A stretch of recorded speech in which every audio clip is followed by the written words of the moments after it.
ऊष्मा भाग 3।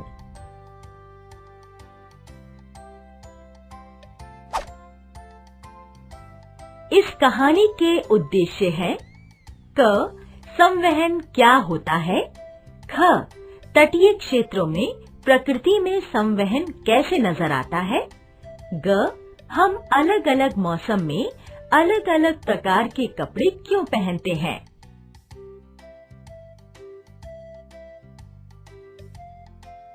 नमस्कार दोस्तों, कैसे हैं आप सब। मैं कुछ दिनों के लिए गोवा घूमने गई थी। गोवा महाराष्ट्र में एक सुंदर समुद्र तट है। तटीय क्षेत्र में मौसम हमेशा लुभावना कैसे होता है। क्या आपने कभी सोचा है कि हम गर्मियों में हल्के और सर्दियों में गहरे रंग के कपड़े क्यों पहनते हैं। आइए इस कहानी के पात्र माला और राजा के साथ इन सवालों के जवाब ढूंढते हैं।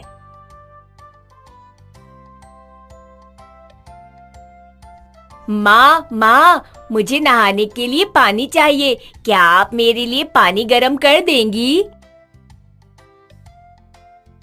हाँ राजा, कुछ देर रुको, पानी गरम होने में थोड़ा समय लगेगा। अरे माँ, ये ज्वाला के पास वाला पानी जल्दी गरम होता है ना? हाँ राजा। और फिर सारा पानी एक साथ गरम हो जाता है। जैसा तुमने कहा कि ज्वाला के पास वाला पानी पहले गर्म होता है और वो ऊपर उठता है और आसपास का ठंडा जल उसकी जगह ले लेता है। फिर वो पानी गर्म होता है और ऊपर उठ जाता है। ऐसा तब तक चलता रहता है जब तक सारा पानी गर्म हो जाता है। इसे संवहन यानी कन्वेक्शन कहते हैं। माँ, क्या ये भी चालन यानी कंडक्शन जैसे ऊष्मा के स्थानांतरण की प्रक्रिया है? हाँ, सही बोले तुम राजा। संवहन तरल पदार्थ और वायु में होता है। हवा भी तो सूर्य की ऊष्मा से गर्म होती है, तो क्या वह भी गर्म होकर ऊपर उठती है? चलो क्यों ना एक प्रयोग करें।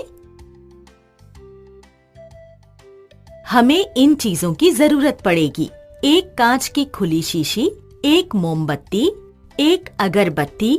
हमें कार्डबोर्ड के गोल टुकड़े पर 2 छेद करने पड़ेंगे, टेप और माचिस। चलो अब इस मोमबत्ती को जलाकर उसके ऊपर ये कांच की खुली शीशी को इस प्रकार रख दो। अब ये कार्डबोर्ड के गोल टुकड़े को ऐसे इसके ऊपर टेप से जोड़ दो। ये ध्यान रहे कि एक छेद बिल्कुल मोमबत्ती की लौ के ऊपर हो। अब इस दूसरे छेद पर ये अगरबत्ती जला के ऐसे रखो। चलो अब देखते हैं कि क्या होता है। अरे ये देखो, इस तरफ से अगरबत्ती का धुआं बाहर आ रहा है। हाँ, पर अगरबत्ती का धुआं अंदर कैसे गया? सोचो।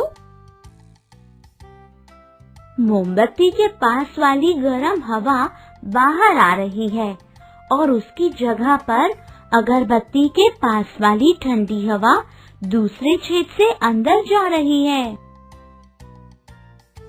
हाँ, और फिर वही हवा गर्म होकर मोमबत्ती के ऊपर वाले छेद से बाहर आ रही है। बहुत अच्छा बच्चों। इसका मतलब है कि गर्म हवा ऊपर उठती है और उस खाली जगह पर ठंडी हवा जगह बना लेती है।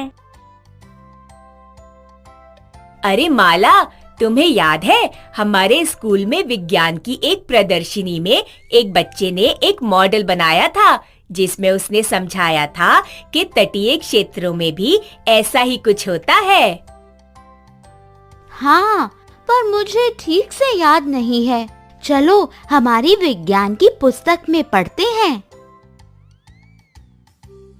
देखो यहाँ लिखा है कि दिन के समय समुद्र तट पानी से जल्दी गर्म हो जाता है और वहाँ की वायु गर्म होकर ऊपर उठती है।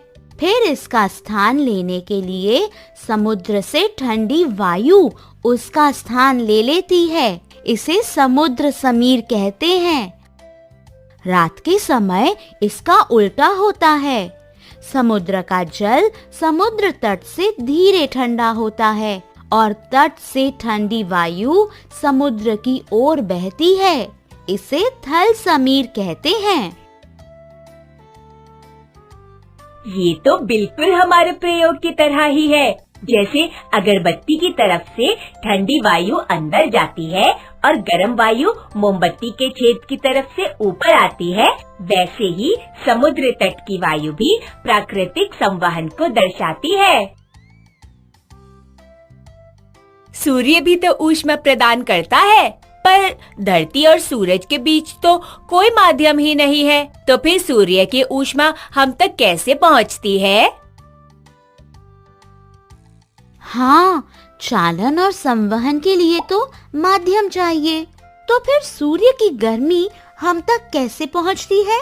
चल किताब में ढूंढते हैं।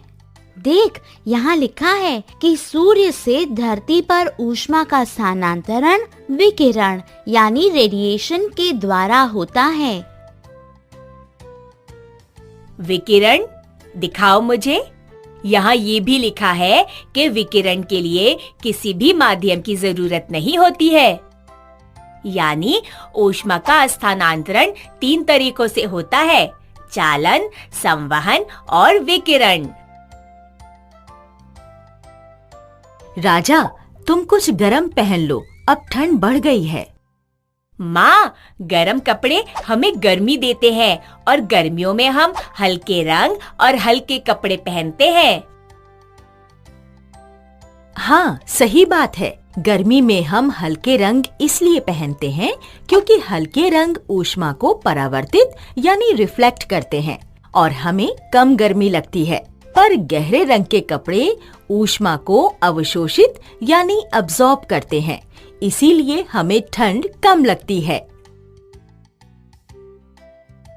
अच्छा, तो मैं जल्दी से लाल रंग का स्वेटर पहन लेता हूँ। अरे, अब तो तुम्हारा नहाने का पानी भी ठंडा हो गया। चलो अब हम गृह कार्य कर लें, नहीं तो कल टीचर जी से डांट खानी पड़ेगी। तो दोस्तों, आपने समझा कि संवहन और विकिरण क्या होता है।